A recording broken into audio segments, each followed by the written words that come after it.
जव्हारमध्ये बालमजुरीचा धक्कादायक प्रकार समोर आला आहे. जव्हारमधील शिवनेरी धाब्यावर एका अल्पवयीन मुलाकडून सफाई, भांडी घासणे, ग्राहक सेवा अशी कामे करून घेतली जात असल्याचे समोर आले आहे.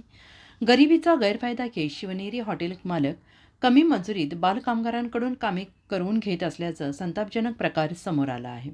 विशेष म्हणजे हे हॉटेल पोलीस तपासणी नाक्यालगत असूनही पोलिसांकडून याकडे दुर्लक्ष केलं जात असल्याचं नागरिकांकडून नाराजी व्यक्त करण्यात आली आहे.